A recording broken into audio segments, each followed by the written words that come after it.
오늘 하나님 말씀 제목은 하나님의 섭리라는 말씀 제목으로 하나님 말씀을 전하고자 합니다. 오늘 말씀 제목이 뭐라고요? 하나님의 섭리, 하나님의 섭리.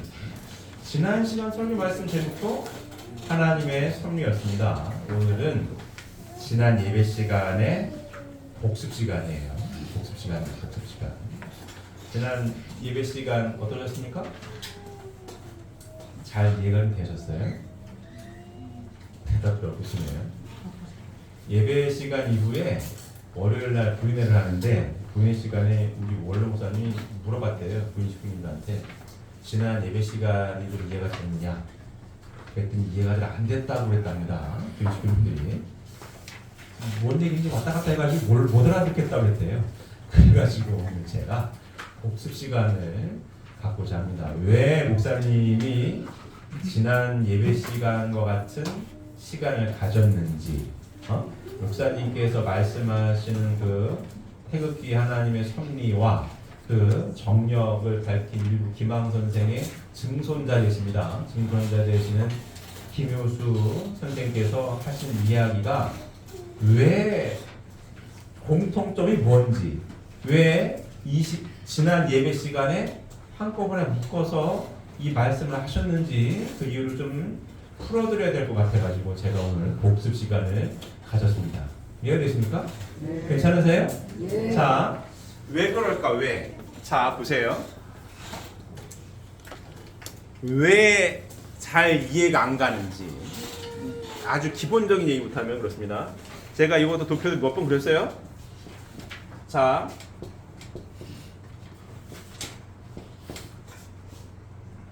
요 100쪽에 가까우신 분들이 영성이 발달하신 분들이에요.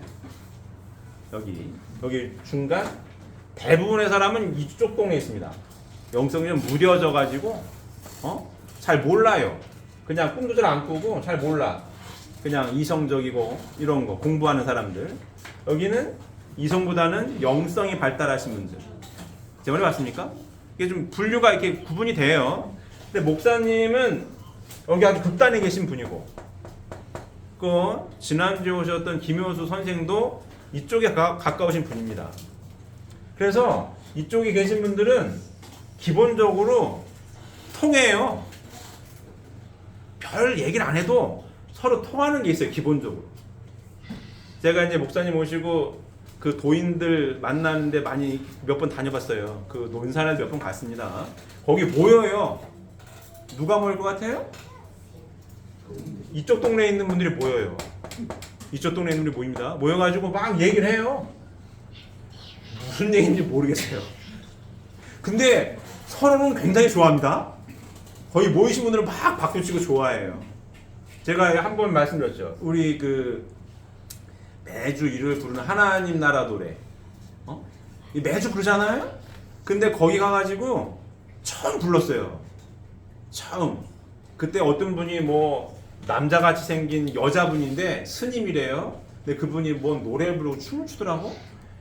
그런데 우리 옆에 계신 목사님 벌써 이제 저 끝나면은 하나님 나라를 노래 불러야지 이러고 있다. 준비라고 얘기해. 저는 알았어요. 벌써 들썩들썩 일어나고 싶어가지고 막 순서만 되라 이러고 있는 거거든요. 그래가지고 부르십니다. 그래가지고 손을 번쩍 들고서는 갑가를 하겠다라고 해가지고 우리 원로 목사님이 하나님 나라 노래 불렀어요. 저희 매주 부르잖아요. 그때 불렀습니다. 저도 있었고 우리 부목사님도 같이 있었어요. 근데 생각에 분명히 같이 부르자고 할 것 같았어요. 같이 불렀어요. 저하고 부모님 같이 불렀습니다. 하나님 나라를 불렀거든요. 근데 거기 계신 분들이 굉장히 좋아해요. 누가 춤을 추라고도 안 했는데 노래 부르에 맞춰서 춤을 추는 사람이 생기고 쉬운 말로 속된 말로 난리가 났어요. 엄청 좋아해. 굉장히 은혜로워요. 근데 저희는 매주 일요일 여기서 부르지 않습니까? 그때 분위기랑 비교해보면 여기 밍숭맹숭한 거예요. 목사님이 싫어해. 왜 그러지? 거기는 처음 불렀는데 막 난리가 났어요. 막 춤추고 난리가 났어요. 박수치고 난리가 났어요. 한 번 불렀는데. 여기 저희 매주 부르잖아요? 여기 밍숭맹숭한 거예요. 내가 봐도 밍숭맹숭해. 왜 그러겠어요? 여기 있어서 그래 다들. 여기 있는 게 옳은 건 아닙니다. 옳고 그른 얘기는 절대 아니에요. 타고난 성향이 영성이 발달하신 분들이 계시고 이성이 발달하신 분들이 있는데 영성이 발달하신 분들이 소수예요. 드물어. 성경에 나오는 분들 있죠? 모세나 아브라함이나 노아나 이런 분들 있잖아요. 어느 동네에 있는 분들 같아요? 이쪽 동네에 있는 분들인 거예요. 이쪽 동네.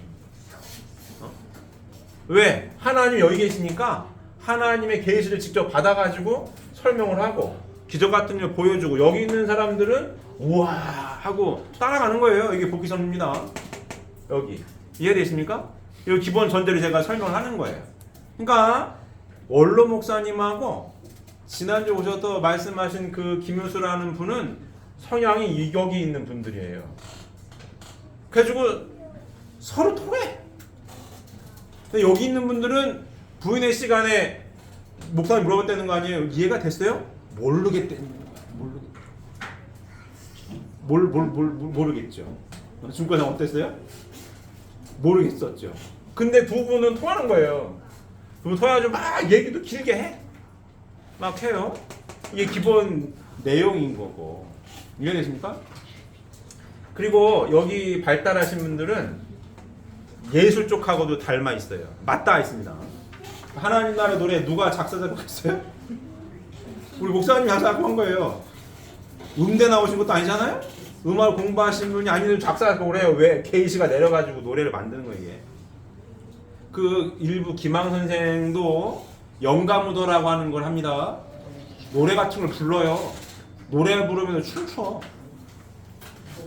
닮았죠. 자, 우리 성가이죠. 성가의 많은 부분을 누가 작사 작곡했을 것 같아요? 아버님 하십니다. 아버님도 음대 나오신 거 아니고 음악 공부하신 거 아니에요? 근데 성가를 작사 작곡을 해.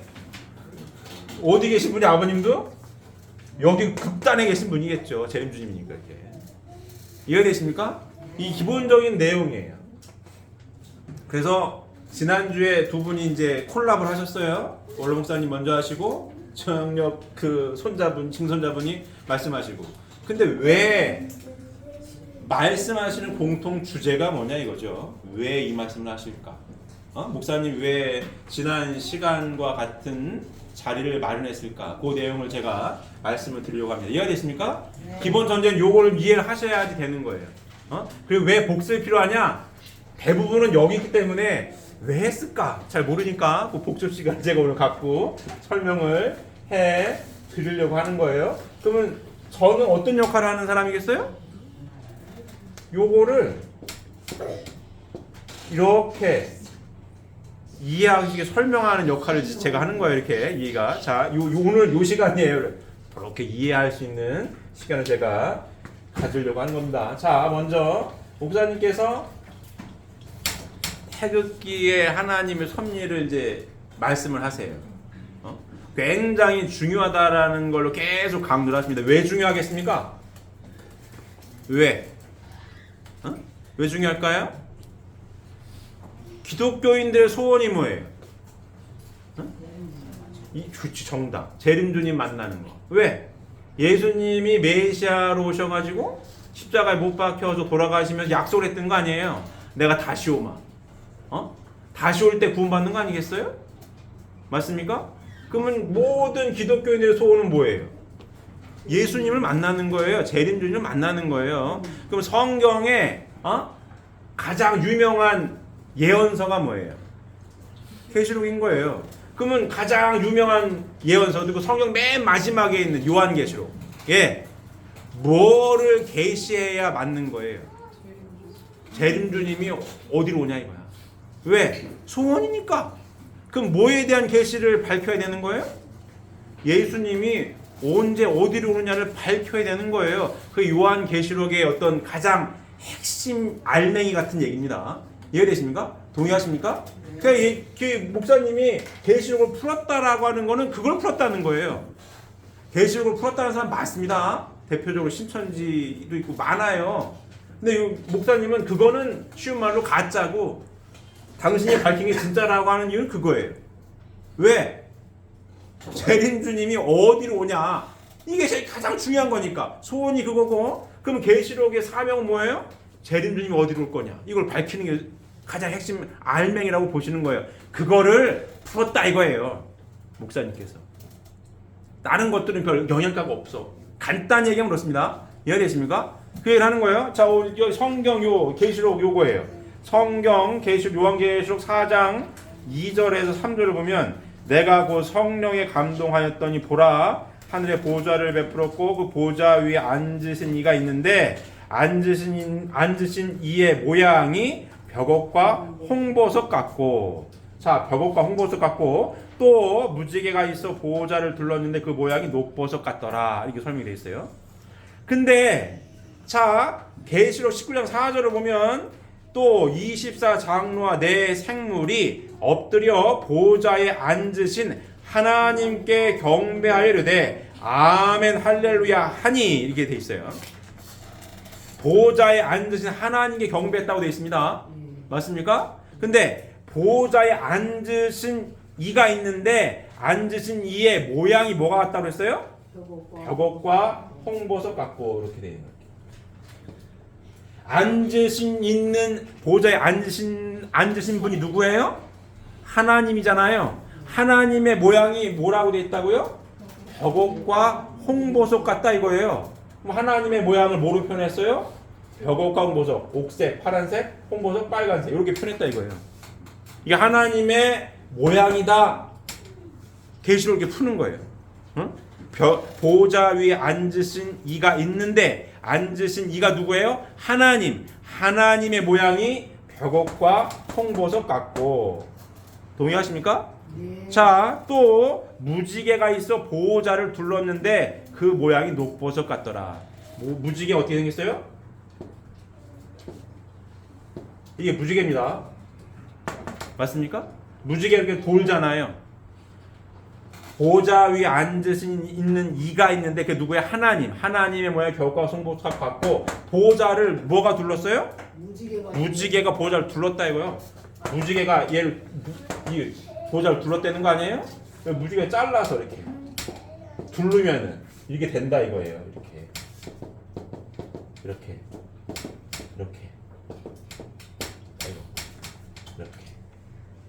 무지개가 보호자를 둘렀다는 거를 요렇게 목사님이 해석을 하신 겁니다. 이해되십니까? 이게 목사님의 해석이에요. 계시록을 풀었다라고 하는 건 요 얘기입니다.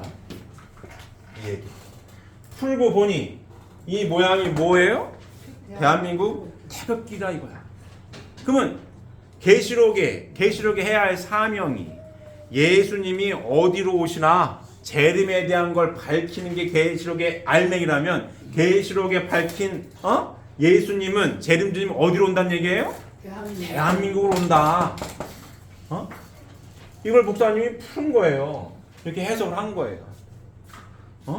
그 재림이 어디로 오신다? 대한민국으로 오시는구나. 이스라엘 땅이 다시 나오는구나. 대한민국으로 오시는구나. 이거를 원로 목사님이 푸는 거예요. 계시록의 핵심 내용을 풀었다. 재림주님이 어디로 오신다? 대한민국으로 오신다. 왜? 하나님의 모양이 벽옥과 홍보석 같고 벽옥과 홍보석을 무지개가 둘렀는데 무지개를 두른 거를 잘라서 붙이니까 대한민국 태극기가 나오니 재림주님은 대한민국 땅으로 오시는구나. 이걸 풀었다 이거예요. 이해되십니까? 이게 핵심 내용입니다. 여기서 정력하고 맞다는 지점이 나오는 거예요. 왜 이걸 콜라보를 했는지.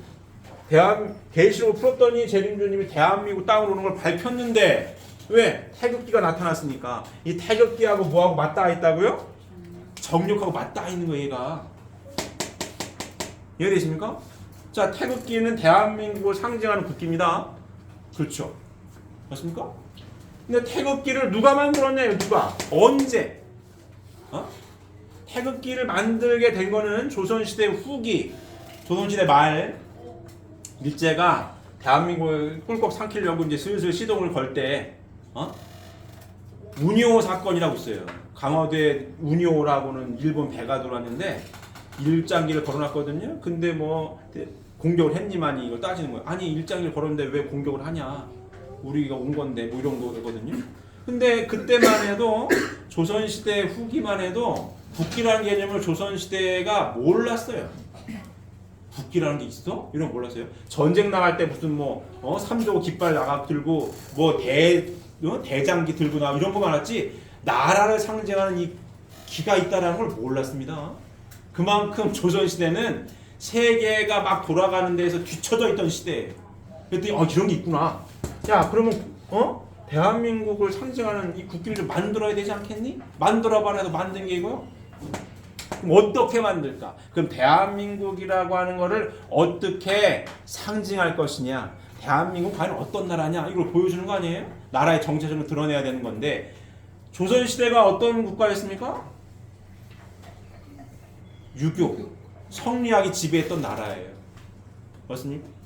유교의 근간은 뭐예요? 누구부터 와요? 공자부터 오는 거예요. 공자가 말년에 굉장히 심취했던 학문이 주역이야, 주역. 주역. 맞습니까? 주역. 주역이 그러면 누가 시작했냐? 타고 올라가가지고 태호복희라고 하는 전설 속에 나오는 중국의 사막 오제 중에 한 명 태호복희라고 있습니다. 태호복희라는 양반이 역이라는 걸 만들었어요.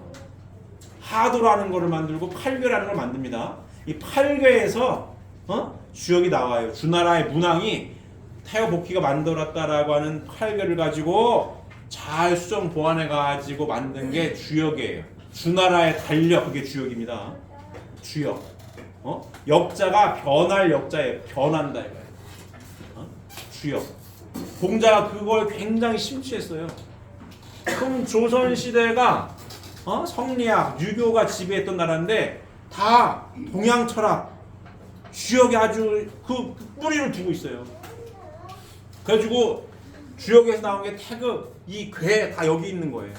그걸 따다가 우리 조선이란 나라는 유교, 유학이 근간이 돼가지고 성리학이 지배하는 나라다.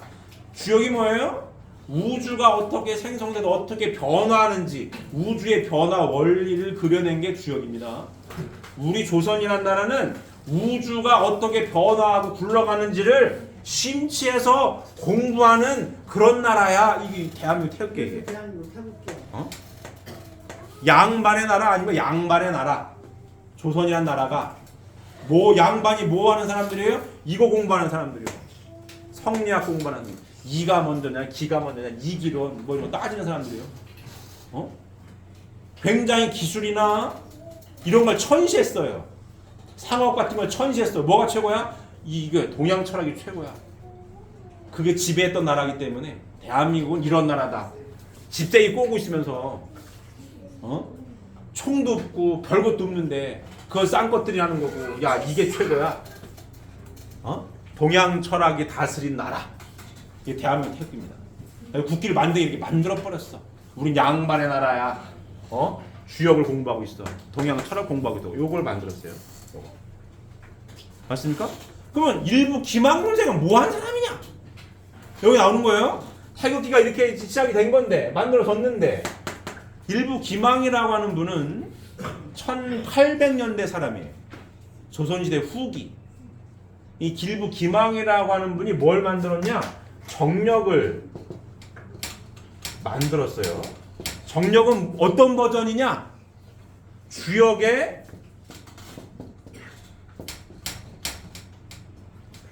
뭐랄까? 계시록 버전이라고 해야 될까? 주역의 새로운 버전이에요. 주역 선천시대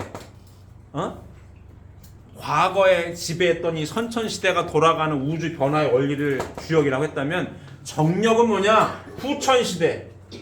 새로운 시대는 이렇게 변화가 될 거야. 새로운 시대가 온다. 그 새로운 시대는 이와 같은 시대의 변화가 온다라고 밝힌 게 정력이에요. 주역의 새로운 버전, 업그레이드 버전. 선천시대, 여긴 후천시대. 새로운 시대가 온다. 자, 여기서 공통점이 나옵니다. 일부 김항. 일부 김항의 이름이 뭐죠?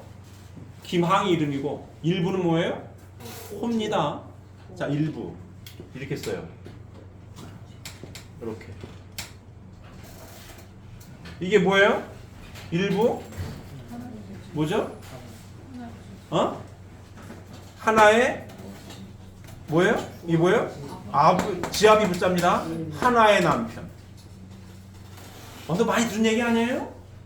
일부 기망. 난 하나의 남편 기망이야. 이게 뭘까요? 예수님이 뭘 오시죠? 신랑으로 오시는 거 아니에요. 예수님이 뭐로 오신다고 했어요? 신랑으로 오는 거예요. 하나의 신랑, 하나의 남편. 이분이 호예요. 일부 기망. 난 하나의 신랑이다 이거야. 메시아가 뭘로 온다고 했어요? 신랑. 나는 신랑이고 다 신부 아닙니까? 맞아요. 닮았죠. 닮았네. 닮았죠. 또 어떤 뜻을 내포하고 있을까요? 하나의 남편. 조선시대는 양반들은 첩을 뒀던 시대예요. 인정됐습니다. 이건 뭐예요? 첩이 있어요 없어요? 없다 이거야. 나는 그냥 하나의 남편이야. 뭐? 1대1의 참사랑의 질서를 지킬 거야. 요 의미도 내포하고 있다고 봅니다. 저는 이렇게 해석을 하는 거예요. 일부 기망, 하나의 남편. 예수님 뭐로 오신다고요?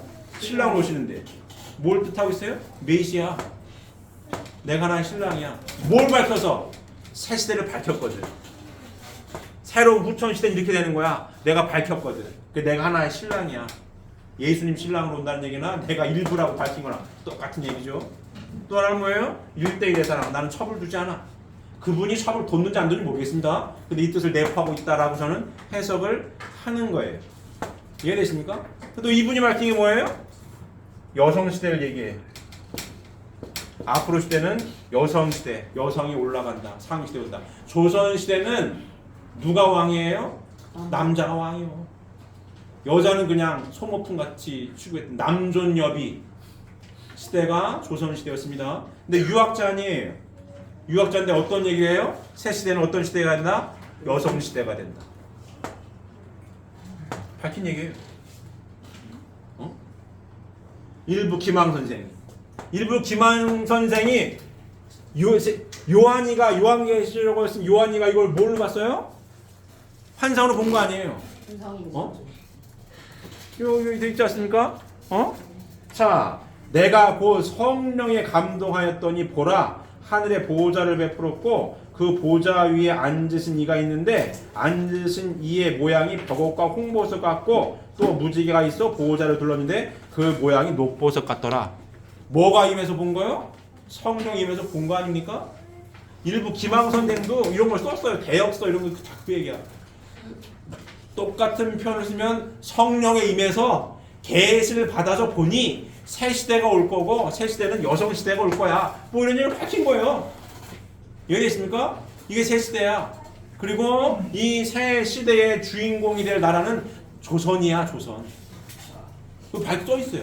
조선이 새 시대의 주인공 나라가 된다. 그리고 이 천하를 다스리는 상제님이 하늘에 계신데 그 상제님이 사람으로 한국 땅에 온다 이렇게 돼 있다고. 일부 김항선생이 한 얘기예요. 이 얘기나 요한계시록 얘기나 똑같은 얘기죠. 이해가 되십니까? 그래서 맞다 있다는 얘기예요. 그래서 지난주와 같은 콜라보를 하는 겁니다. 이런 내용들이 다 숨어 있는 얘기예요. 숨어 있는 얘기예요. 이해가 되십니까? 이해돼요? 자, 이분이 얘기한 게 뭐냐? 정력을 쓴 일부 김항 선생이 한 얘기가 뭐냐? 선천시대, 후천시대 얘기를 이분이 처음 합니다. 선천시대, 후천시대 이분이 처음 얘기해요. 이분의 영향을 받은 게 민족종교의 뿌리가 됩니다. 이분의 가르침의 영향으로 강증산이라고 하는 젊은 시절의 강증산이 뭐한 사람이에요? 증산도 만든 사람이에요. 증산도가 대순진리의 인문이 다 뿌리가 됩니다. 강증산으로부터 시작이 된 거야 이게. 강증산 젊었을 때 일부 김항 선생한테 가서 배웠어요. 김항 선 나이가 많았어. 내물에 돌아가실 양반이었어. 이분이 선천시대, 후천시대를 일부 김항 선생한테 배워가지고 증산도에서 선천시대, 후천시대를 대중화시킵니다. 원불교 있죠. 원불교에서도 선천시대, 후천시대 합니다. 다 여기서 나온 거예요. 여기서. 다 여기서 영향을 받습니다. 동학 누가 만들었죠? 최시훈인가 뭐죠?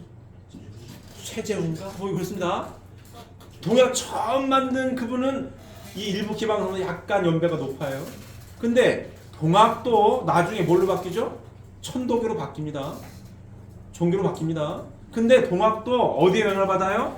여기 영향을 받습니다. 일부 김항 선생의 정력의 영향을 많이 받아요. 그래서 나중에 나온 게 뭐예요? 동학의 핵심 가르침은 뭐죠? 뭐죠? 그렇지, 맞습니다. 학생들 공부를 안 하나? 이거 국사시에 나오는 얘기인데, 동학하면 딱 나와야지. 인내천이 뭐예요? 사람이고 하늘이다. 동학 사상입니다. 근데 어디서 영향을 받아요? 여기서. 사람이고 하늘이다. 어디서 많이 들은 얘기 아니에요? 어디서 들었죠? 창세기 1장 27절에 하나님의 형상대로 누굴 창조해요? 사람을 창조하시되 남자와 여자를 창조하시고. 예수님이 하나님을 보여달라고 믿는다고 했더니 예수님이 뭐라고 얘기해요? 나를 봤으면 누굴 본 거예요? 하나님을 본 거지. 아버지가 내 안에 내가 아버지 안에 있는 걸 보면 모르겠느냐? 이 얘기나 인내천 사람이고 하늘이다 하는 얘기나 똑같은 얘기입니다. 맞닿아 있는 얘기예요. 이게 다 맞닿아 있는 얘기예요. 기독교의 성경으로 하는 얘기고, 이분도 쉬운 말로 계시받은 거죠. 성령 역사로 계시받은 거나 요한이가 성령으로 계시로 쓴 거나 똑같은 얘기예요. 뭔 얘기하고 있어요? 다 이런 똑같은 얘기. 인내천 얘기나 하나님 형상대로 사람을 창조했다는 얘기나 예수님 나를 봐서 하나님 본 거다 그 얘기랑 똑같은 얘기입니다. 이해되십니까? 요 얘기. 이해되십니까? 자, 또 항상 많이 일부 기방선이 한 대표적인 얘기 중에 뭐가 있냐? 지구 자전축이 삐뚤어졌다 이거. 지난 시간에도 그 얘기했죠. 지구 맨날 삐뚤어졌다 이거야. 새천년의 시대 가면 이게 똑바로 쓴다 이거 이게. 똑바로 쓴다 이거요. 온다 이거야. 똑바로 쓴다 이거야. 근데 이게 쓰겠어요? 쓰면 돼요 안 돼요? 쓰면 안 돼요 이거. 근데 왜 쓴다고 했을까요? 성경이 뭐 중요한 건 뭐로 됐다고요? 비유와 상징으로 되어 있는 것처럼 이렇게 삐뚤어졌는데 이렇게 쓴다 이거요. 쓰면 큰일 납니다. 왜 큰일 나는지 아세요? 지구에 사계절이 있는 게 이렇게 되기 때문에 사계절이 있는 거예요. 이렇게 돌기 때문에. 팽이가 이렇게 돌아 이렇게. 지구 작은 23.5도가 휘어있 있습니다. 이렇게 돌아. 그래서 지구에 사계절이 있는 거고 사계절이 있어가지고 동식물이 다양하게 성장하고 농사되고 되는 거예요. 똑바로 써놔요? 맨날 일조량이 똑같아가지고 농사짓기가 이거 안 돼. 안 되는 거예요. 여기 너무 더워. 해가 맨날 내리죠. 사막이 돼. 여기 맨날 얼음이야. 철새가 이동하고 동식물 왔다 갔다 하는 거가 안 돼요. 이거 안 돼. 똑바로 쓰면 안 되는 거 이거. 근데 이분은 왜 똑바로 쓴다고 했을까요? 자, 뭐랑 닮았죠? 말세로랑 닮았습니다. 자, 원래 하나님의 창조가 어떻게 시작이 돼야 되는 거예요? 요렇게 돌아갔어야 되는 건데 창조가 잘못됐죠. 창조가 잘못된 게 아니라 타락을 했죠. 그래서 어떻게 해요? 요렇게 돌아가 이렇게. 말세가 뭐예요? 요 시대가 끝나고 요렇게 돌아가야 된다. 요게 말세죠. 말세. 요 말세. 타락을 해가지고 삐뚤어 에덴 동산에서 쫓겨났다는 얘기나 삐뚤어졌다는 얘기랑 똑같은 얘기예요 지금. 복귀 섭리. 자, 우리 맨날 얘기하죠. 하나님 창조한 에덴 동산에서 쫓겨나서 아담부터 막 가가지고 예수님 재림주로 가요 이렇게. 복귀 섭리야 이렇게. 여기서 다시 에덴 동산으로 간다는 거 아니에요 지금 이게. 그죠? 쫓겨났다가 다시 가요. 이게 복귀 섭리입니다. 맞습니까? 타락을 해서 쫓겨났다는 얘기나 자전축이 삐뚤었다는 얘기나 똑같은 거 얘기해 지금. 성령에 임해서 본 거기 때문에 얘기를 이렇게 하는 거야. 요한계시록의 비유와 상징으로 돼 있는 것처럼 우리 얘기를 하는 거예요. 왜? 성령의 눈으로 본 얘기를 그대로 하는 거야. 삐뚤어졌구나. 새천년은 똑바로 쓸 거야. 타락을 해서 쫓겨났어. 대리님 오시면 다시 돌아가는 거야. 그럼 똑바로. 말세가 요렇게. 자, 마무리 짓고 새롭게. 땅이 있어. 땅이 근데 망하는 건 없잖아요. 말세는 땅이 뭐 하늘에도 별달 떨어지고 땅이 망가지고 땅이 망가져요, 안 망가져요? 안 망가진다고. 땅은 똑같아요. 뭐만 달라지는 거예요? 사람만. 하나님의 자 타락해서 사탄의 아들 딸로 빠졌다가 하나님 아들 딸로 돌아오면은 그게 천국이지. 땅바닥이 바뀌는 게 아닙니다. 땅은 똑같아요. 요렇게 돌든 게 마무리 짓고 요렇게 돌아가는 것 뿐이지. 같은 땅입니다. 이게 말세로는. 일부 기강원 성세 뭐라고 해서 성령 역도로 봤을 때 삐뚤어졌다 이거야. 왜? 타락해서. 새천년의 시대 보면 그 얘기 뭐예요? 상제님이 인간의 몸으로 온다는 거 아니요? 오면은 똑바로 쓴다. 복귀가 돼서 에덴 동산으로 돌아간다. 똑같은 얘기다 이게. 똑같은 말씀이에요. 이해되십니까? 그런 거예요, 그런 거. 이 얘기를 하는 거 이게.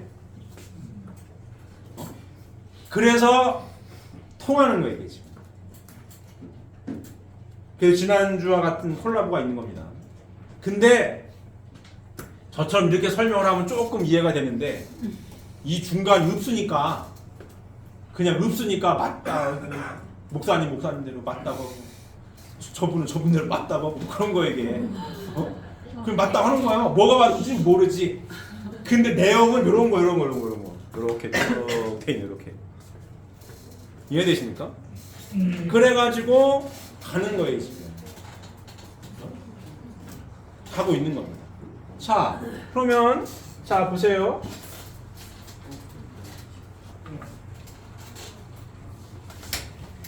계시록에도 그리고 정력에도 누가 온다는 거예요? 메시아가 온다는 거 아니에요. 정력에는 상제님이 온다는 거 아니에요. 그리고 새로운 정력, 발을 정자에 달력 역자 쓰는 거예요. 새로운 달력, 새로운 변화가 된다는 거 아니에요. 똑같은 거거든요. 그래서 드디어 오셨어요, 안 오셨어요? 오셨어요. 오셨다라고 우리는 믿고 있는 거고, 저분은 아직 덜 믿는 거고, 그런 겁니다. 간단히 얘기하면 그런 거예요. 자, 여기 계신 분들은 요한계시록에 이 메시아가 대한민국 땅으로 온다라는 것도 공부하고, 자 원리강론 쭉 선약의 말씀 성경 66권의 비유와 상징으로 되는 걸 밝게 해명한 내용도 쭉 풀어서 공부해가지고 우리 선약의 말씀이라고 얘기하지 않습니까? 말씀이 이루어진다 이거예요. 선약의 말씀을 상속받아가지고 산다 이거예요. 맞습니까? 그러고 있는 거고, 저분은 증손자 되시는 분은 할아버지가 한 얘기가 이렇다라고 얘기는 하되 상제님이 몸을 인간의 육신을 쓰고 온다라고 한 분이 누군가는 아직 아리까리 하는 거고, 그 차이점이 있는 거예요. 그럼 저희는 뭐냐? 자, 요한계시록이나 정력이나 새로운 시대가 온다라고 예언이 되어 있는 거고, 그 새로운 시대에 어떻게 살아야 된다라고 하는 거는 없어요. 맞습니까? 대한민국 땅으로 온다라고 예언이 돼 있잖아요. 근데 어떻게 살아야 된다라고 하는 건 없어요. 왜 없을까요? 왜 없죠? 왜 없어? 어떻게 살아야 된다라고 알려주시러 오시는 분이 누구기 때문에? 메시아기 때문에. 그거는 메시아가 와서 알려줘야 되는 거지. 그래서 없는 거예요. 온다라고는 돼 있지. 계시록에 온다. 어디로? 대한민국 땅으로.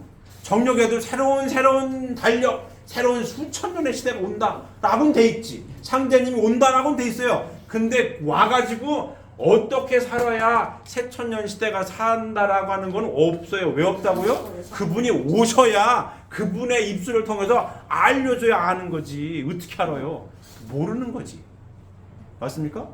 근데 이 자리에 계신 분들은 그 오셨다라고 하는 문선명 선생님을 믿는 거 아니에요. 배린주님으로 받아들이는 거 아니에요. 받아들여서 그분이 하신 펼치신 말씀을 삶의 양식으로 받아들여서 살아가고 있는 사람들이 바로 우리들입니다. 이게 축복가정입니다. 맞습니까? 이게 축복가정의 정체성이에요.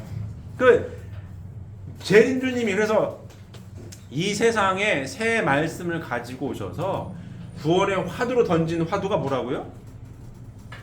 화두가 뭐예요? 행복의 행복. 행복. 창진님이 인간의 몸을 쓰고 와가지고 우리를 구원해 준다라고 했을 때 어떻게 구원해 주길 바라겠어요? 아주 간단하게 표현하면 행복한 삶을 살게 해주길 바라는 거 아니에요. 메시아가 구원해 준다라고 하는 내가 구원받으면 내 삶이 행복했을 거 아니에요? 그래가지고 기다리는 거 아니에요? 그럼 메시아 와가지고 뭔 얘기를 해요? 행복 얘기를 한다고. 행복. 행복론. 행복하게 해줄게요. 이 구원론이에요. 메시아. 요한계시록에도 정령에 나온 오신다라고 하는 분이 오셔서 얘기한 화두가 행복론입니다. 응? 인간은 누구나 불행을 물리치고 행복을 찾아 몸부림치고 있다. 대전제를 그냥 첫째장 땅 받고 시작하는 거예요. 이 명제에서 벗어날 사람은 아무도 없습니다. 행복한 삶을 원하지 불행한 삶을 원하지 아무도 없는 거야. 이걸 대전제를 딱 짚었죠. 행복하게 살고 싶으시죠? 행복하게 살길 바라십니까? 영원한 세계까지 이 진리 말씀 안에 있습니다. 이 원리 말씀입니다. 그 공부를 해보니까 하나님의 창조, 하나님에 대해서 공부해라 이 말이야. 하나님이 계시니까 하나님 창조가 왜 창조했는지, 창조 목적은 뭔지. 근데 왜 안 이루어졌나? 타락해서. 타락은 뭐고? 쭉 이렇게 살아야 된다. 여기 다 들어있는 거예요. 요 내용을 삶의 가치관으로 받아들여서 살아가고 있는 게 우리들이고. 맞습니까? 자, 일부 김항 선생이 여성시대에 온다라고 얘기했어요. 조선시대 말에. 그때는 여성시대 온다라고 했으면은 무슨 소리를 들었겠어요? 미친놈 소리 듣는 거예요. 남전여비인데 1800년대에 여성시대 옵니다. 여성 상위시대 옵니다. 얘기하면은 누가 인정했겠어요? 안 해지. 성경에 나오는 그분들이 하는 얘기 똑같은 거야. 노할아버지가 배를 진대는 거 아니에요. 혼자 산꼭대기에다가. 누가 믿겠어 이거를. 그 얘기나 조선시대 후기에 여성시대가 온다라고. 예? 암탉이 울면 지방 망한다. 그렇죠. 암탉이 울면 지방이 망한다고 했던 판인데 조선시대에. 그 시대는 요새는 암탉이 나야 무슨 뭐 아침에도 깨워주고 뭐 계란도 낳고 이런 데 많이 해요. 조선시대 그런 얘기 했다면 큰일 나는 거예요. 큰일 나는 거예요 이게. 그 시대에 여성시대가 온다라고 얘기했다 이거야. 1800년대 이분이. 믿었겠어요? 안 믿죠. 성경의 중심 인물들이 했던 얘기를 누가 잘 믿어요? 안 믿지. 성경에 나온 양반들이나 이 양반이나 똑같은 거예요 이게 지금. 뭐기 때문에? 영안의 눈으로 성령사에서 봤기 때문에. 자, 여성시대 온다라고 얘기했어요. 자, 그러면 조선시대 여성들이 참 힘들게 살았습니다. 힘들게 살았어요. 근데 여성시대 온다라면 굉장히 좋을 거 아니에요. 기대를 할 거 아니에요. 아, 여성시대가 와요? 아, 오나보다. 좋겠죠? 좋을 거 아니에요. 근데 어떻게 해야 온다는 얘기는 일부 김학원이 했어요? 안 했어요? 안 했다 이거야. 왜? 모르니까. 온다라고 내가 눈을 떠가 영안의 눈을 떠가 알았는데 그분이 오신 건 아니니까 그분이 오셔야 알려줄 거 아니에요. 알려져가지고 구원의 화두로 행복론을 딱 했는데 그럼 여성시대로만 봅시다. 여성시대를 어떻게 이룰 거냐 이거예요. 어떻게 해야 여성시대를 이룰 수 있느냐는 얘기죠. 그럼 재림주님 밝힌 내용이 뭐예요? 어떻게 밝혔어요? 하나님 형상대로 사람을 창조하시되 남자와 여자를 창조하시고 3대 축복의 말씀을 주셨다 이거예요. 이렇게 생육하고 번성에서 만물을 주관해라. 이 3대 축복의 말씀을 이루고 살아라. 그러니 남자는 하나님의 남성상이고 여자는 하나님의 여성상이니 하나님의 형상대로 지은 남자와 여자, 남자가 완벽할 수 없고 여자도 혼자는 완벽할 수 없으니 하나님의 형상대로 지음받은 아들, 딸들이니 하나님을 중심하고 삼사람으로 하나가 되었을 때의 온전한 누가 되는 거예요? 하나님의 모습이니 어떻게 살아라? 하나님을 중심하고 삼사람으로 위하여 사는 삶을 살아야 한다. 그래 어떤 삶을 산다? 행복한 삶을 산다. 이렇게 되는 거예요. 이게 뭐죠? 가치관이죠. 가치관. 이 가치관이에요. 이 가치관이 내 한 번밖에 없는 인생의 가치관으로 받아들였을 때 누가 나와 함께하고 있는 남편이 받아들였을 때만이 이 여성은 어떤 삶을 살 수 있어요? 여성 상위 시대, 남녀 평등 시대를 살 수가 있는 겁니다. 맞아요. 맞습니까? 맞아요? 일부 기방전쟁 여성시대 온다라고만 얘기했지 어떻게 여성시대를 이룰 거냐는 얘기는 못했단 말이에요. 그걸 누가 해요? 재림주님이 하는 거예요. 어떻게 여성시대가 올 수밖에 없다고? 요 하나님의 말씀 안에서 삶의 가치관으로 받아들여서 실천할 때만이 여성시대가 진짜 오는 거예요. 맞습니다. 진짜 오는 거라고. 이게 재림주님이 밝힌 내용이에요. 이렇게 할 때 이루어진다. 일부 기망자는 온다라고만 얘기했고 어떻게 오는지 몰랐는데 메시아가 이렇게 밝힌 거예요. 여기서 여성의 인권이니 남녀 평등이 여기에 다 가능한 겁니다. 남자랑 여자랑 힘싸움을 하면 누가 이기겠어요? 남자가 이겨요. 아무리 여자가 뭐 태권도 껌질 따도 안 되는 건 안 되는 거야. 안 돼. 아예 뭘 안 해야 돼? 시도를 하지 말아야 돼. 힘을 어떻게 남자를 이깁니까? 이길 수가 없어요. 하나님의 창조가 그래. 힘은 남자가 세게 해놨어요. 모성애, 애들 기르고 이런 거는 누가 더 강할 것 같아요? 여자가 강한 거예요. 남자 보고 임신 10달 하라면 할 것 같아요? 못하는 거야. 남자들은 못해요. 어떻게? 출산의 고통을 남자가 버틸 것 같아? 못 버티는 거야 이거. 벌떡증 나가지고. 여자들이 못하는 거야 이게. 못하는 거야 이거는. 달라요. 남성은 남성으로서, 여성은 여성으로서 해야 할 역할이 있는 거고 하나님의 남성상 여성상인 거지. 맨날 제가 페미 얘기 몇 번 얘기했죠? 이 잘못된 페미니스트들이 무슨 남자랑 똑같이 되겠다고 성 전환하고 머리 맨날 짧게 깎고 별거 해도 안 되는 거야. 안 되는 거예요. 안 되는 거야. 페미들이 뭐 여성을 성을 상품화하고 뭐 이쁜 여자를 산다고 하고 뭐 불화자도 모두 여자를 상품화하고 한다고 하다 많은 거예요. 하다 많은 거야. 여성은 미의 대상입니다. 남자는 사랑의 주체자고. 하나님 창조의 법도예요. 이게 바뀌어요? 안 바뀌어. 가끔 인터넷 이런 재미난 글들이 올라와요. 페미에 빠져가지고 페미 사상에 빠져가지고 막 열심히 연락에 페미 운동을 하다가 어느 날 그 동지가 시집 간다 이거야. 시집 가고 자기 페미했던 걸 딱 지워버려. 자기를 페미를 끌고 갔던 내 친구가 지금 시집을 가. 나는 그 페미 사상에 빠져 시집 가고 맨날 머리만 바짝 깎고 이러고 있었는데 거기에 뭐가 현타가 온다는 거야. 속았나? 외롭네? 이렇게 되는 거예요. 안 돼 이거는. 안 되는 거예요. 아무리 페미를 해도 여성 시대가 아닙니다. 여성은 언제 여성이 되는 거예요? 여성이 언제 제일 행복합니까? 사랑하는 남편으로부터 사랑하는 남자로부터 사랑받을 때 제일 행복한 거예요. 이게. 이거 부정할 사람이 있어요? 부정이 안 돼 이거는. 제가 얘기했죠? 아무리 이게 몇 번 얘기했어요? 아무리 아들 딸이 효녀예요.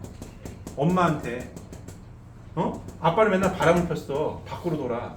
아무리 효녀를 해도 이 엄마로서는 기쁠 수 있어요? 효의 도를 다 받으니까. 여자로서는 행복합니까? 행복할 수가 없는 거야 이거는. 평생 외롭게 살았는데 어떻게 행복하겠어요? 한이 남지. 왜? 남편 사랑 못 받았는데 한이 남는 거예요. 행복하겠어요? 여성시대야? 아닌 거지. 여성시대는 뭐예요? 말씀 안에서 1대1의 참사랑의 실서를 온전히 잘 지켰을 때 이루어진 겁니다. 이게 메시아가 오신다라고 하신 메시아가 밝힌 성약의 말씀이에요. 이래야 여성시대가 이루어진다. 이래야 행복한 삶을 살 수가 있다. 이렇게 다 되어 있는 거예요. 맞아요. 맞습니까? 이거를 성향의 말씀으로 받아들여서 실천하고 있는 사람들이 우리들인 거고 일부 김항 선생의 증손자 되시는 분은 아직 문선명 선생님을 상제님이 인간의 몸을 쓰고 온다라고 했거든. 근데 그분이 못 만났어. 문선명 선생님이라고 하는 건 아직 긴지 아닌지 모르겠네. 아리까리하네 이러고 있는 거고. 그 차이가 있는 거예요. 맞아요. 그 차이가 있는 거예요. 근데 아까 왜 두 분이 콜라보를 했는지 이해되시죠? 네. 요 태극기를 통해서 계시록을 핵심 알맹이 재림주님이 대한민국 오시는구나. 이걸 밝힌 거고. 태극기 동양 철학의 진수 아닙니까? 동양 철학의 진수가 주역인데 주역의 다음 버전을 밝힌 양반이 자기 증조 할아버지인데 민족 정계 뿌리가 되는 분인데 그래도 맞닿는 거예요. 거기 했던 얘기 아까 제가 몇 개 비슷한 거 짚어드렸죠. 일부라고 하는 그 뜻도 자전주 기울어졌다는 얘기도 여성시대 온다는 얘기도 다 쉬운 말로 계시 받아가지고 한 얘기라고 맞닿아 있다. 그래서 통하는 거예요. 이게 설명은 못해. 좌우지간 근데 만나면 통해. 좋아. 맞아요. 통해. 이러고 겁니다. 이해되십니까? 네. 이런 거예요. 자, 얘가 뭐라고 맞닿아 있냐면, 자, 제가 물리학 얘기도 많이 하죠. 물리학 얘기. 다 똑같은 얘기를 하는 거예요. 물리학도. 시작점 얘기하는 겁니다. 물리학, 빅뱅 얘기하죠. 한 점에서 시작이 됐다 이렇게. 우주를 구성하고 있는 네 가지 뭐라고요? 양력, 강력, 전자기력, 중력. 네 가지 힘이 잘 조화를 이뤄가지고 우주가 존재해요. 나라고 하는 게 존재하는 거예요. 제가 몇 번 말씀드립니다. 이 존재라고 하는 이 질문은 철학적인 질문이 아니라 굉장히 과학적인 질문이에요. 왜? 존재한다는 것 자체가 굉장히 신기한 일이거든 이게. 이 네 가지 힘이 한 점에 묶여 있다가 빵 터져가지고 별이고 달이고 사람이고 동물이고 다 만들어낸 거 이게. 근데 요 우주 상순이 뭐니 미세하게 조정이 돼가지고 지금 우주가 굴러가고 있다는 거 아니에요. 아주 0.00001%만 삐끗해도 우주 붕괴되고 없는 거예요. 이 얘기를 계속해 물리학자들이. 그리고 존재한다라고 하는 거 원자도 양성자주의로 누가 돌아요? 전자가 돌아. 혼자는 존재할 수가 없다. 혼자는 존재할 수가 없다. 원자 단위로 주고받는 가운데 존재하고 있다. 자, 동양 철학에서 뭐라고 해요? 태극에서 음과 양이 나왔다는 거 아니에요, 이렇게. 이 얘기나. 창세기 1장 1절. 태초 하나님이 계셨는데 첫째 날 뭐예요? 빛이 있으라 하니 빛이 생겼다는 거 아니에요? 빅뱅이 빵 터진 얘기나 다 똑같은 얘기를 하고 있는 겁니다. 시작점이 있다. 시작점. 그래서 어떻게 주고받으면서 존재하더라. 음양의 조화. 동양철 맨날 얘기하는 거 아니에요? 물리학도 맨날 얘기하는 거야. 자, 닐스 보어나 아인슈타인이 동양철학 요거 괴를 가지고 힌트를 얻은 거예요. 맞아요. 괴에서 힌트를 얻은 거야. 무슨 죄가? 상대성 원리? 뭐라고 짓지 내 이론을? 아, 상대성이구나 요거. 요건 양이고 요건 음이고. 상대성 원리라는 이름 붙였고 닐스 보어도 여기서 양자역학이 여기 힌트를 얻은 거예요. 이거. 닐스 보어 가문의 문장이 이겁니다. 태국 문장 들었죠 여기. 그러게요. 닐스 보어의 가문의 문장 이거. 왜? 여기서 나온 거거든. 다 똑같은 얘기를 하고 있는 겁니다. 자, 음과 양이야. 컴퓨터가 다 이진법이죠. 플러스 마이너스 전기 신호가 딱 따는 게 컴퓨터입니다. 그게 현대 문명을 만들어 놓은 거예요. 얘가 플러스 전기, 얘가 마이너스 전기. 다 똑같은 거. 하나님이 이성성상. 양성과 음성, 성상과 형상의 이성성의 중화적 주체를 계시는 분 하나님. 똑같은 얘기예요. 근데 목사님은 자, 요 건공감리 아니에요? 요거 플러스 마이너스 요걸 뭐 어떻게 풀었냐? 목사님의 아주 독특한 해석이죠. 이 건공감리를 뭘 풀어요? 사람으로 풀었다 이거야. 물리학자들은 상대성 원리로 플러스 마이너스 상대성 원리로 이진법 가지고 막 양자역학이 많이 했는데 목사님은 이 건공감리를 뭘 풀어요? 사람으로 풀었어. 6,000년 성경 역사에 사람으로 푸는 거예요. 긴 거는 남자, 짧은 건 여자. 이렇게 간단하게. 좋습니다. 건공감리. 이렇게 읽어요. 그죠? 건공감리. 목사님 뭐예요? 복귀섭리니까 거꾸로 간다 이거요. 여기부터 에덴 동산 하나님의 모습 쫓겨났어. 긴 거 사탄 천사장, 짧은 거 해와, 긴 거 아담 이렇게 쫓겨났다. 복귀섭리 시작. 복귀섭리 쭉 가요. 자, 이 그래프 여기서 하나님 시작해가지고 아담부터 쭉 가. 여기 아담 가정 쭉 가다가 1, 2가 역사적인 인물. 성경에 최초로 천사랑 싸워 이긴 사람 누구예요? 야곱 아니 야곱. 이스라엘 야곱. 야곱이 천사장이랑 싸워가지고 천사한테 최초로 인정받은 사람이에요. 이스라엘 이름도 짓고, 그 사람이 실체기대를 완성함으로 인해서 메시아가 올 수 있었어요. 맞아요. 그 가문이 여기 들어온다 이거. 야곱의 엄마 누구예요? 리브가. 여기 야곱이 어디 도망가요? 얘가 좀 도망갔다 이거요. 그 다음 일리 온다 여기 누구예요? 다말. 누구예요? 다말이 하나님의 선의 혈통을 이은 유다의 며느리 다말. 기독교에서 아주 골치 아픈 인물이에요 이게. 다말. 쉬운 말로 누구랑 성관계 했어요? 시아버지하고 성관계 해가지고 애를 낳았어. 지금도 기사거리요 이거.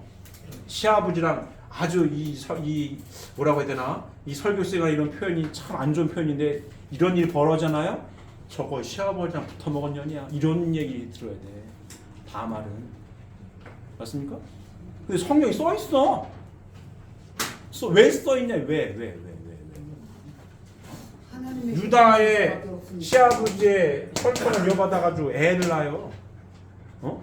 쌍둥이를 낳아. 근데 쌍둥이가 먼저 태어나려고 했던 애가 뒤집어서 태어납니다. 모태 장자복기로 설명을 해요. 네. 그 후손에 누가 태어나요? 베레스가. 누가 태어나? 쭉 가다 보니까 마리아가 태어나고. 마리아. 다말 여기 누구예요? 예수님을 출산한 마리아. 누구의 후손에서 그러면 결국은 예수님이 태어나는 거예요? 다말의 후손에서 태어나는 거예요.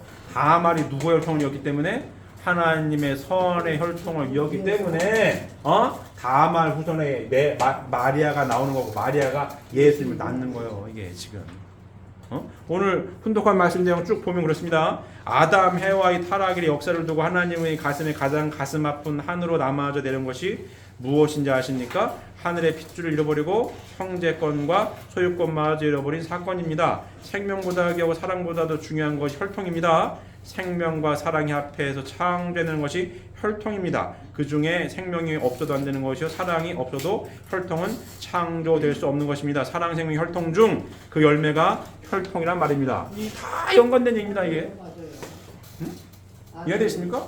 그럼 다말이 유다의 혈통을 이었어요. 하나님의 선의 혈통을 이은다고. 왜? 자기 남편들이 죽었어. 근데 이 여자는 알았어요. 선의 혈통을 이어야 되는 걸 알아. 시아버지하고도 해도 나 이제 선을 또 이어야 돼. 그게 성경이 써 있는 거야 이게. 이 불교인들이 뭐라고 욕해요. 이거 족보가 별로 안 좋다고 이거. 하지만 섭리가 그러면 어떡해. 혈통이 중요하니.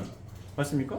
다말이 마리아를 낳고 마리아가 예수님을 낳아서 예수님이 십자가에 못 박혀서 돌아가시지 않고 잘 이뤘으면 좋은데 못 이뤘잖아요.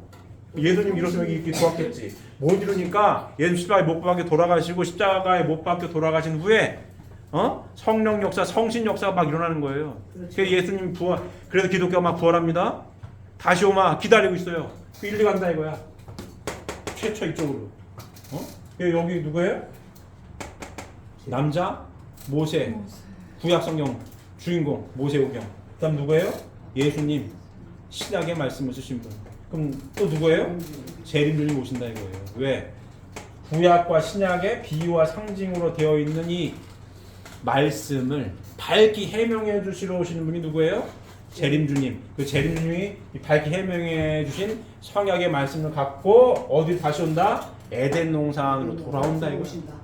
에덴 동산으로 돌아오신다 이거예요. 이게 목사님 이 해석하는 거예요. 태극기 하나님 공공감리를 물리학자들은 상대성을 풀었는데 사람으로 풀었다 이거. 이게 목사님 독특한 해석입니다. 이걸 풀었어. 그래가지고 에덴 동산에 재림주님이 들어오셔가지고 누굴 만나요? 실제 성신 어머님을 만나서 뭐예요? 어린 양 잔치에서 드디어 에덴 동산으로 들어와서 드디어 뭐가 이루어지는 거예요? 새천년이 이루어진다. 새천년이 이 일부 기망 선생이 한 새천년이 여기서 이루어진다. 대한민국 땅에 여기서. 이해되십니까? 예. 이게 목사님 푼 내용이에요. 이거. 정력도 이렇게 풀어요. 일부 기망 선생 할아버지도 일리 들어와가지고 다시 뭐예요? 하나님 아들 딸로 거듭 다시 태어나야 된다. 그래서 어떻게 살아야 된다? 말씀대로 어떻게 살아야 된다? 행복하게 살아야 된다. 행복하게 살 수 있는 내용은 뭐예요? 사회기대를 잘 이루어서 실천하고 살아야 된다. 이 얘기를 하는 거예요. 이해되십니까? 네. 자, 이 동양 철학에서 또 뭐가 나오죠? 좀 구체적으로 얘기하면, 자, 결과적으로는 제림님 오셔가지고 어린 양 잔치에서 축복을 하십니다. 축복해가지고 복귀된 에덴 동산에 사는 기본적인 모델이야. 가정적인 사회기대 모델이에요. 이렇게. 자, 이렇게 살면 행복하다는 얘기예요. 이게 말씀이고, 말씀의 핵심 내용을 추려서 그림으로 그리면 요게 다야. 요게 다입니다. 이 말씀에 뭐가 들어있어요? 이 말씀에 뭐도 포함되어 있다고? 보이지 않는 무형세계, 영계 이야기가 들어있는 거예요. 여기에. 왜? 행복하게 살아가는 데 있어서 왔다 갔다 하면 골치 아파지거든. 동그라미 세계 그래서 그리는 거 이게 1번이면 3번. 왜? 인생이 이렇게 살아가는 거거든. 2번 동그라미가 다가 아니야. 3번 동안 자꾸 왔다 갔다 하니까 복잡해져. 쉬운 말로. 1번 동그라미 엄마 뱃속에 열달, 2번 동그라미 지상에 100여 년, 3번 동그라미는 시공을 초월한 세계인데 공간이 겹쳐 있다. 1번 동그라미보다 2번 동그라미가 더 크죠? 2번 동그라미가 1번 동그라미 영향을 크게 미칩니다. 임신했을 때 잘해야 되는 거에서 뱃속에 있는 아이를 위해 잘해야 된다고. 왜? 공간이 더 크거든. 영향을 받아가지고 1번 동그라미 영향을 잘못 받으면은 100년 힘들어. 맞습니까? 자, 2번 동그라미보다 3번 동그라미가 더 큽니다. 근데 겹쳐 있어. 여기도 같이 있는 거예요, 이게 지금. 같이 있어요. 왔다 갔다 해, 이렇게 왔다 갔다. 왜? 하나님이 창조를 마음과 몸으로 이중구조로 창조해놨기 때문에 여기. 왔다 갔다 해, 왔다 갔다 해. 이해되십니까? 그래서 부활론 있는 거 이거. 왜? 요걸 알아야, 천법을 알아야 어떻게 살 수 있습니까? 행복하게 살 수 있습니까? 이게 진리 말씀입니다. 이렇게 되는 거 이거. 그럼 동양 철학에서 뭐도 나와요? 쉬운 말로 사주팔자 다 거기 나오는 거예요. 주역을 근간으로 다 거기 나오는 거예요. 사주팔자니 뭐니. 자, 사주팔자를 제가 가끔 얘기합니다. 사주팔자를 참고할 만해요. 참고할 만합니다. 명리학을 심취하는 분들은 팔자대로 산다라고 해요. 근데 성역의 말씀을 알고 있는 우리는 참고는 하되 팔자를 극복할 수 있다 없다? 있다예요. 극복합니다. 있다예요. 기본적으로 자 보세요. 기본적으로 이 말씀 안에 행복한 삶을 추구할 수 있습니다. 이룰 수가 있어요. 그럼 사주팔자는 여러 가지를 풀어요. 뭐 어쩌고 저쩌고 해가지고 뭐 이러고 막 얘기합니다. 근데 이 세 진리 말씀에 사주팔자 한 방에 퉁치고 넘어갈 수 있는 진리 말씀을 딱 요약한 게 뭐냐? 남자는 사랑의 주체자고 여자는 미의 대상이다. 이걸로 한 방에 퉁치고 넘어가는 거예요. 왜? 사람은 남자 아니면 여자거든요. 이 성경 말씀의 핵심 포인트는 뭐냐? 하나님을 중심한 하나님 형상대로 지은 아들, 딸, 남녀가 관계성이 틀어진 게 타락이거든요. 정의가 삐뚤었다는 얘기고 관계성이 틀어져가지고 관계성 가운데에 힘들다는 얘기예요. 사는 게. 복귀는 뭐냐? 하나님을 중심한 뭐예요? 관계성의 회복인 거예요. 그럼 첫 번째 하나님을 중심하고 나의 정체성이 빤듯하면은 사주팔자를 참고하되 극복할 수 있습니다. 또 누굴 만나? 남자나 여자나 서로 만나야 되는데 관계성이에요. 남자가 어떻게 혼자 행복하냐고. 여자 없이 행복할 수 있어요? 여자 어떻게 행복해요? 남자 없이 어떻게 여자 행복해? 행복할 수가 없는 거야 이거는. 행복은 여기서 시작이 되는 건데 뭐예요? 관계성이잖아요? 관계성. 사주팔자에 이 여자는 무슨 팔자고 이 남자는 무슨 팔자고 뭐 금이 많고 불이 많고 뭐 막 그래. 그래가지고 이 사주가 궁합이 맞냐 안 맞냐 막 따져요. 참고는 해야지. 기왕이면 잘 맞는 사람이 잘 사는 것도 맞긴 맞아요. 참고는 해야지. 하지만 절대적인 건 아니다. 맞아요. 절대적인 건 뭐냐? 하나님이 피조만물을 창조했고 하나님 형상대로 집은 남성상 여성상이고 가장 절대적인 기본은 뭐예요? 남자는 사랑의 주체자고 여자는 미의 대상이다. 내가 하나님 아들 딸이라고 하는 정체성을 분명히 한 토대 위에 남자는 사랑의 주체자고 여자는 미의 대상이라고 하는 깊이 깨달아서 남녀가 만나면 나 여자가 뭐 불이 많든 남자가 물이 많든 별 상관없이 극복할 수 있습니다. 극복할 수 있어요. 사주는 이걸 디테일하게 쪼개는 거야. 막 여러 가지 쪼개놔가지고 이렇게 막 쪼개놨거든요. 얘하고 야하고는 이런 건 맞고 저런 건 맞고 이건 맞고 저건 맞고 막 따져요. 근데 이걸 재림주님은 한마디로 툭 친 거야. 하나님 형상대로 있지만 아들, 딸이고 남자는 사랑의 주체자고 여자는 얘 대상이야. 진짜 책임 다 해라. 그러면은 이 수많은 경우의 수도 그냥 넘어갈 수 있어. 그럼. 뭐 이런 거예요. 간단하게 얘기해 보겠습니다. 사주 팔자 보면 뭐 삼재가 어떻고 뭐가 운이 어떻고 막 그래요. 조심은 해야지. 참고는 해야 됩니다. 하지만 더 중요한 건 뭐예요? 내가 하나님의 아들, 딸이라고 하는 걸 명심하고 하나님과 하나 된 삶을 살아야 되는 거예요. 그러면 어려움도 극복할 수가 있어요. 이해되십니까? 자, 아까 다 접점이 지금 또 하나 생각나는데 일부 김항 선생은 삐뚤어졌던 게 쓴다는 거 아니에요. 이렇게 쓴다는 거 아니야. 이거 쓰면 안 됩니다. 농사가 안 돼. 다 굶어 죽어야 돼. 이렇게 되면 큰일 나는 거예요. 이거. 뭐로 봤다? 비와 상징으로 본 거예요. 살아했는데 재림준 통해가지고 복귀가 된다. 요 얘기를 보는 거고. 자, 재림준이 뭐라고 했을까요? 재림준이 뭐라고 했을까요? 정오정착 시대를 얘기합니다. 정오정착 시대. 이게 뭐예요? 그림자가 없는 시대. 하늘, 태양하고 딱 일직선이 나가지고 그림자가 없다 이거야. 그 시대 얘기합니다. 그 시대가 성약 시대다. 정오정착 시대. 태양 여기 있으면 이렇게 비추면 그림자가 생기는 거 아니에요 지금? 이쪽에 또 이쪽에 그림자가 생기고, 직선으로.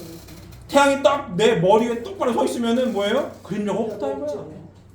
그 시대야, 그 시대가 온다. 그 시대를 우리가 이루어야 된다. 정오정착 시대 우리가 살아야 된다. 이것도 맞다 있죠. 삐뚤어진 놈이 쓴다. 그거나 정오정착 시대랑 똑같이 맞다는 게 많으니까 이거. 그럽니다. 자, 사주에서 상전이 어떠니 어쩌고 떠들어요? 정오정착 시대 하나님하고 딱 하나 돼 있으면은 삼재니 뭐니 그냥 넘어가는 거야 이게. 크게 사고 날 것도 쬐끔으로 퉁치고 넘어가는 거고. 그렇게 되는 겁니다. 이걸로 다 극복할 수 있다고. 재림주님께서 밝히신 성역의 말씀이에요. 이게. 이 말씀을 뭐예요? 삶의 가치관으로 받아들여서 실천하고 있는 사람들이 우리들인 거고, 이 말씀을 아직 안 받아들여가지고 예언입니다라고만 막 하고 있는 분도 계신 거고, 뭐 그런 거예요. 이해되십니까? 그러니까 우리의 삶이 얼마나 뭐예요? 뭐라고 표현해야 될까? 정력으로 표현, 상대님이 인간의 몸을 쓰고 오신다라고 했는데 그분을 맞이해서 어떻게 여성시대니 어떻게 이 행복한 삶을 살아갈 수 있는지는 그 말씀을 구체적으로 상속받아가지고 살아가고 있는 사람들이 누구라고요? 축복가입니다. 이게 축복가의 정체성입니다. 정체성이요.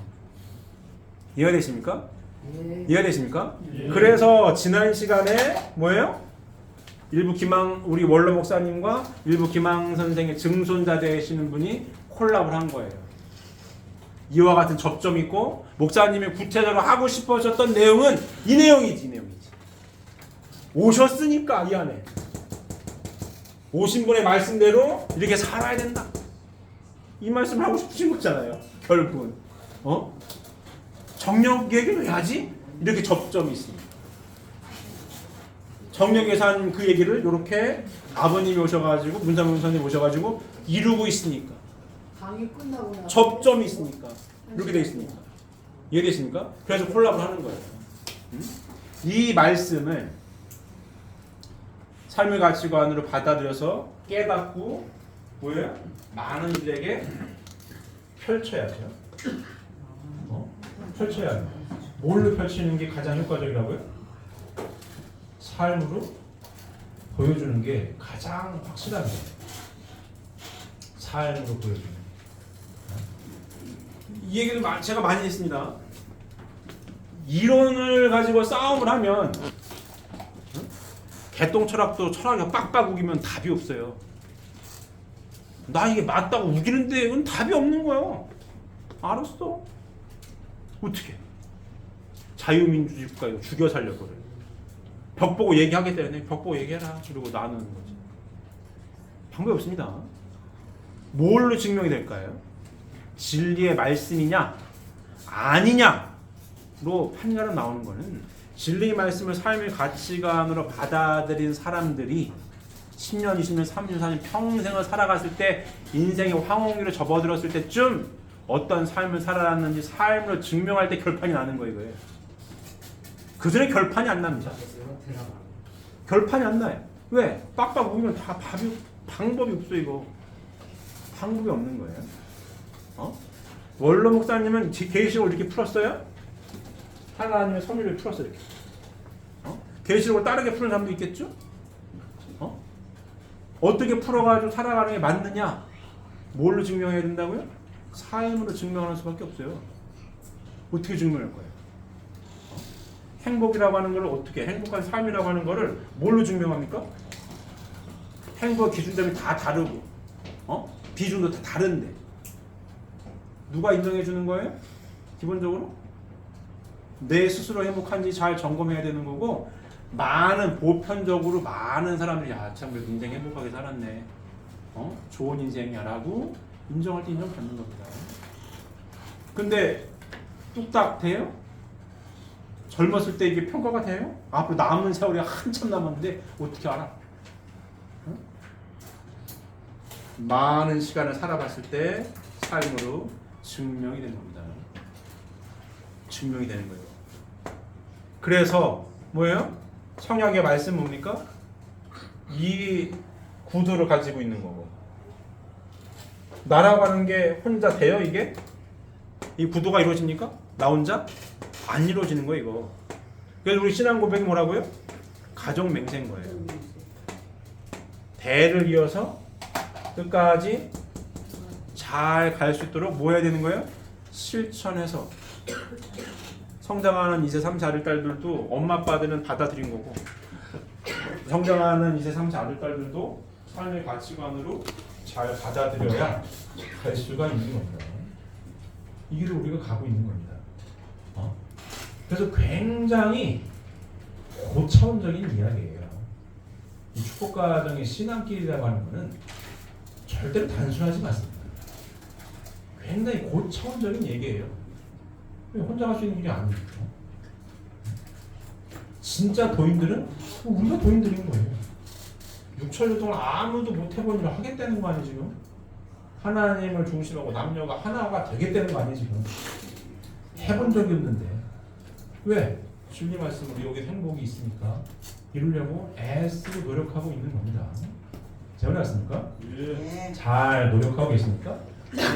끝까지 손에 손을 꼭 붙들고 끝까지 가서 하나님의 성약의 말씀을 꼭 실천하셔서 행복한 삶을 통해 하나님께 기쁨과 영광만을 돌려드릴 수 있는 사랑하는 시민들 모두가 되시기를 바랍니다. 기도드리겠습니다.